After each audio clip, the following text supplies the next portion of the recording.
Those who were so immersed in the Sopranos finale to witness Game 2 of the NBA's version, here's a quick synopsis for you.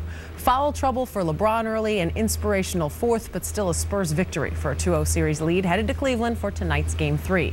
Here to help us preview what many are hoping will be a more competitive outing is NBA veteran, First Take NBA analyst Jalen Rose. Jalen, let's start talking about 0-2 against the Spurs. How does that compare for Cleveland as it was 0-2 against the Pistons? Much different challenge. When you talk about playing against the Pistons, yes, they're a veteran team. Yes, they've been to the conference finals 5 years in a row. And Cleveland was a young team, up and coming, and LeBron matured. And because of that, I think seeing him host the Eastern Conference Championship trophy was kind of the Cleveland Cavaliers trophy, a sense of accomplishment. When you're going against the San Antonio Spurs, different arena, different ball game. A team is trying to get their 4th championship in 9 years. So they're not going to just roll over and allow the Cleveland Cavaliers to come back and win the series. Game 2 really wasn't competitive until the 4th quarter, and some would even argue whether it was in that point. Is there something that Mike Brown can take, though, from that 4th quarter to help his Cavaliers ahead in Game 3? Well, it's the half-empty, half-full theory. When you're the San Antonio Spurs and you've been there, done that, the only film that they're watching is the 4th quarter. So Pop can use that as a teaching point. When you're the Cleveland Cavaliers, the only film you're watching is the 4th quarter. So you can use that as a positive motivator going back home with a young team. You want them to be excited about playing in front of their home fans. And because of that, I think Cleveland obviously will get a win tonight. We had agreement over on the 1st and 10 set, if you can believe that.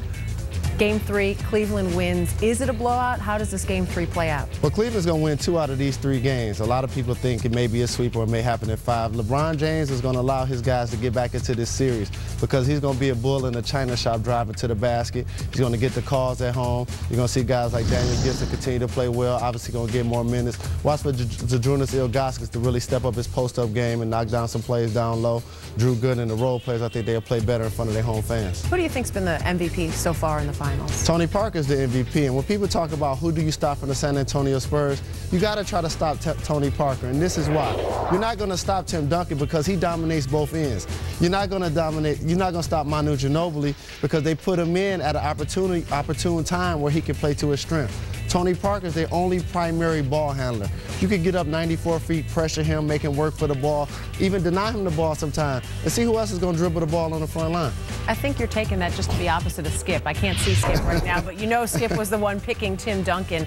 You used to say in the Spurs Sun series, you said that Manu Ginobili was the key, though, for this team. Is he still the key, or is it Tim Duncan? Who's the key there? Well, the Big Three is the key, period. When the Big Three has over 55 points, they're 11-0. When the Big Three has under that, they're 3-4. So because of that, you can't stop all 3 of them, but you have to stop Tony Parker. Here's a guy, yes, he's getting other guys involved, but he had 30 points and only 2 assists. Tim Duncan had 8 assists. Tony Parker's the guy you have to keep out of the paint. You must make him a jump shooter, and you got to allow somebody else to handle the ball sometime and try to force them into situations in the clock where they're not used to or they're uncomfortable. We'll see how it plays out tonight. Jalen, thank you. We'll talk to you again. Game 3 is tonight, 9 Eastern time. The Cavs trying to rally like they did against the Pistons in the Eastern Conference.